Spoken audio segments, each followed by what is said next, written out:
are back in our beautiful home of downtown St. Pete. And that means we're gonna be showing you some more of the best new spots for drinks, dining, and entertainment. Let's go check them out. Welcome back to Explorcation, where we show you the best of downtown St. Pete, the Tampa Bay area beaches, and beyond. We're Jamie and Skylar, and in this video, we'll take you to several new St. Pete spots that have opened up within the last few months. And while the weather on this day may not have been great, some of the experiences sure were. So let's get started at our first stop of the day. Our breakfast spot took us to 625 Central Avenue, where you'll find Flip Crepes and Waffles. Upon entering the French-inspired eatery, visitors will find French decor and a large electronic menu featuring a variety of espresso drinks, freshly baked French pastries, and of course, crepes, which you can watch being prepared right in front of you.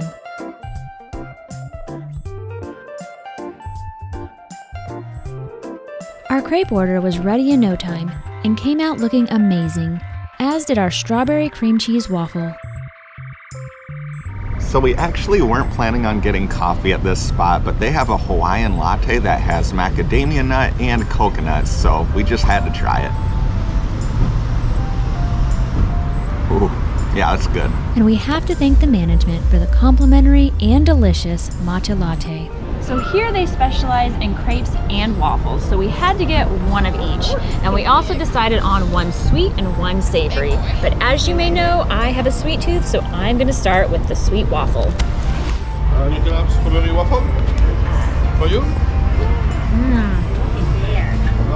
Good as it looks.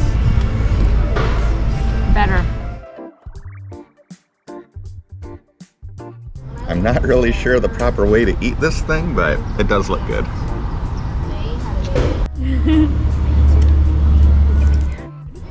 Wow. Yeah, that's good. Jamie, are you ready for the best crepe you've ever had in your life? Yes, it looks amazing. Yeah, that's really good. The salmon flavor and the dill sauce, Yep. that's great. So we just left Flip Crepe and Waffles, and if you can't tell from the footage, that place was delicious and even better than what we expected. Yeah, it's gonna be hard to follow that place up. Now, something interesting that we learned while there is that the owner is from France, but spent time living both in Hawaii and a little island off of Guadeloupe. Now, we have a 10-year anniversary coming up, and we've actually considered going to both of those places to celebrate. Now, we're not sure where we're going yet, but hopefully by next week's video, we'll have some exciting travel plans to share with you. But for now, we've got more of St. Pete to show you, so let's go.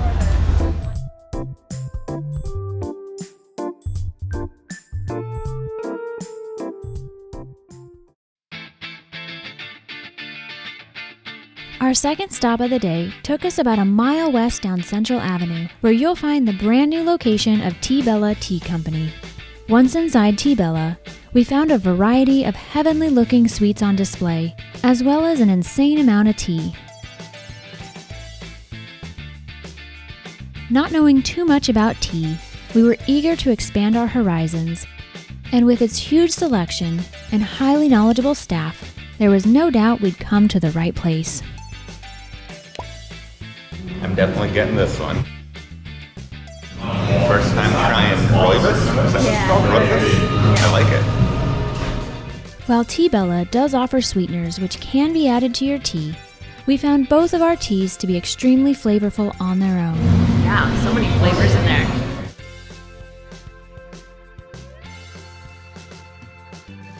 Excited to enjoy our tea in the beautiful Florida weather, we made our way outside to the street-side seating.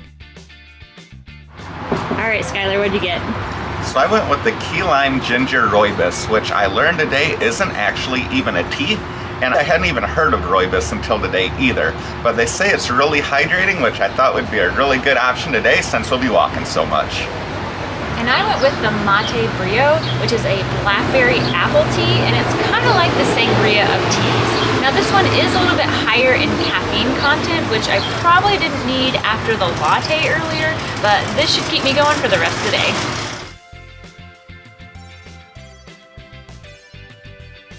We're just leaving Tea Bella. And whether you're a tea connoisseur or new to the tea scene like us, you should be able to find something that you like here. They offer over 100 teas, and the staff are super friendly, so they'll be able to help you find something that you'll enjoy.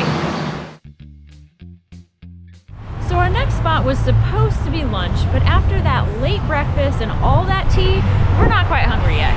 Yeah, but luckily I know the perfect spot to kill some time, so we'll see you there next. If you're enjoying this video so far and want to help our channel grow, be sure to give it a thumbs up. Our first detour of the day took us a few blocks further to the west to the Grand Central District. Here you'll find the Par Bar, a mini golf themed bar that also offers a variety of other outdoor games, including table tennis, giant beer pong, and cornhole. Visitors can also find a food stand, a variety of beers and seltzers, and murals inspired by your favorite golf movies. We decided to enjoy our drinks outside with a friendly game of giant beer pong. Neither of us had ever played this game before, and it was pretty obvious. But eventually we did start to warm up, and our shots started to fall. The game was neck and neck, and we both had just 2 bins left when Skylar brought his down to 1. The next shot could have gone better for both of us.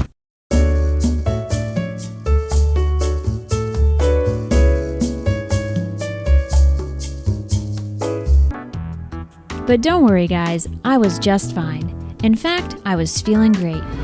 No.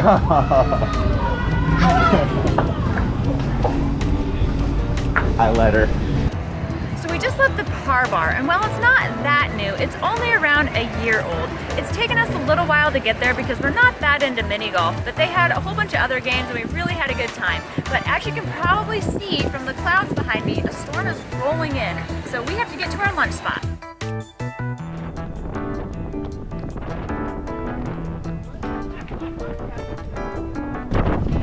Our lunch spot is only a couple blocks away because the rain is coming.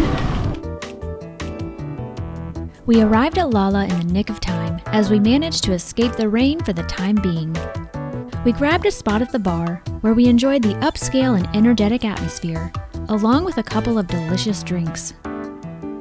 But through the restaurant and down this hallway lies something new and unique to the St. Pete scene.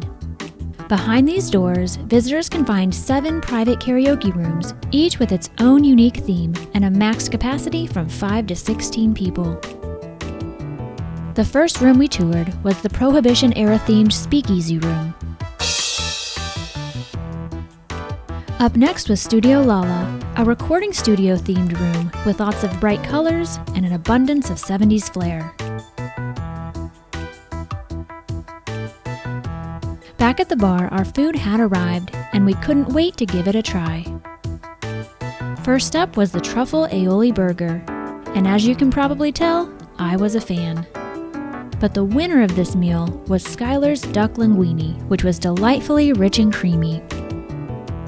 After a wonderful meal, we still had one more stop at Lala, and that took us up to the 2nd floor, where you'll find even more karaoke rooms and this brand new rooftop bar overlooking neighboring Grand Central Brewhouse. This is a really cool space up here, but it'd be a lot cooler if it wasn't raining, so we'll have to come back. If you'd like to visit Lala for yourself, tables and karaoke rooms can be reserved at lalastpete.com. So we spent some time at Lala trying to decide if we were going to keep going or if maybe we were going to stop for the day and pick up tomorrow. For now, we decided that we're going to keep going. It's not raining too hard and our next stop is only a block away. We'll survive.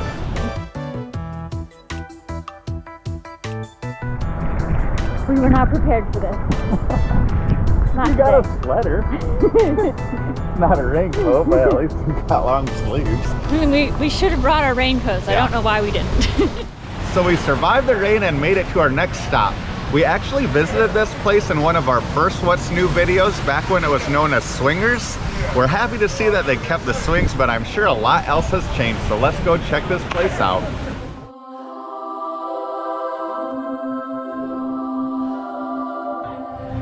Skylar, do you have any confessions? Well, first of all, I am drinking a beer in this confessional. And second, I didn't actually let Jamie win at Giant Beer Pong. Yes, I knew it.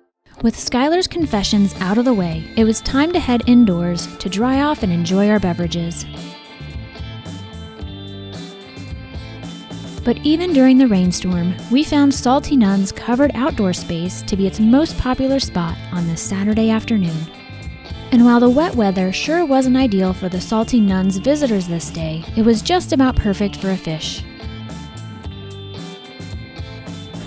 So we just left the Salty Nun, and we were really excited to check that place out because it's a new place for... It's waterproof, man.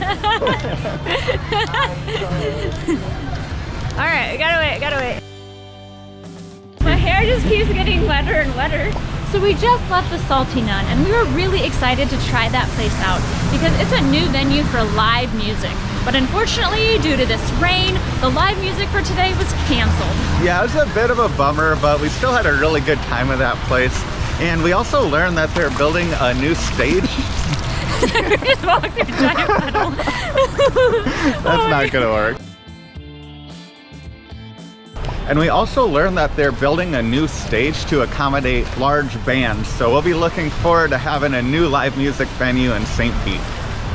Our walk looks pretty lovely. Hey, at least we're not on one of those pedal pubs right now. Hey, they're kind of covered. Don't get sprayed by the cars. This dinner spot better be worth it. And after a few more blocks of walking in the rain, we had finally arrived at our highly anticipated dinner destination.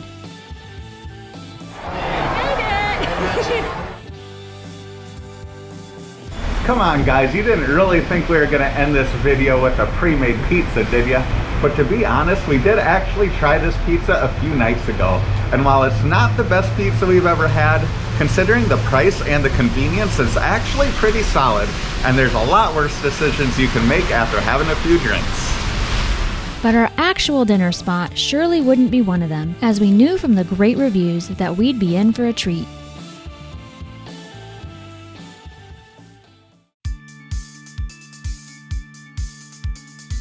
Upon entering the half-baked potato, we were hit with a wave of mouth-watering aromas and 80s and 90s nostalgia.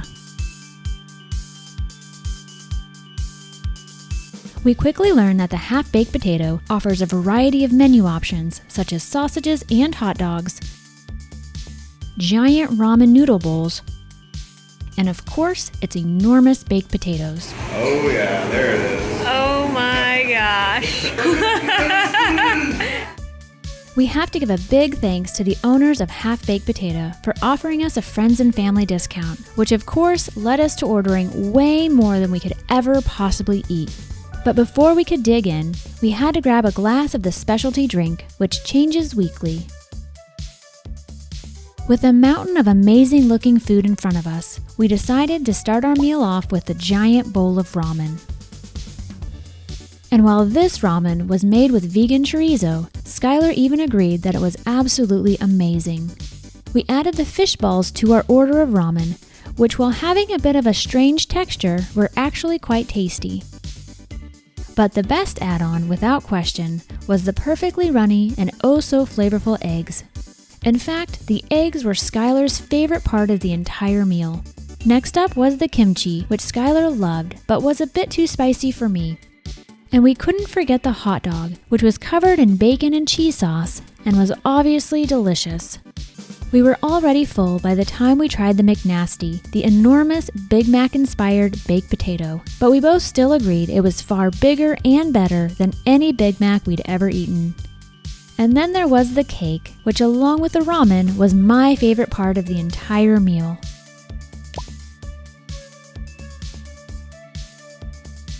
And while completely stuffed, I couldn't help but to go back for a few more bites. As the place was starting to get packed and we couldn't eat anymore, it was time to be on our way, ending yet another wonderful meal on this rainy St. Pete day. The rain ain't stopping this pedal pub. They are determined. So we just left the half-baked potato, and while that place isn't that new anymore, as you may recall, we did try to visit it when it was newer back in our last version of What's New in 22. Unfortunately, it was closed that day.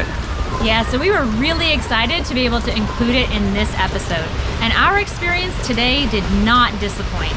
As you can see from the footage, they don't just offer giant, delicious baked potatoes. They also have hot dogs, sausages, and dessert, and they're also now offering ramen. We also learned that in the near future, they'll be offering pierogies as well. And for those of you who have been asking about vegan options, the half-baked potato is a great spot. The ramen that we ordered was a vegan chorizo, and it was easily the best ramen we've had in St. Pete. For more of What's New in 22, check out one of these videos next. Thanks for watching.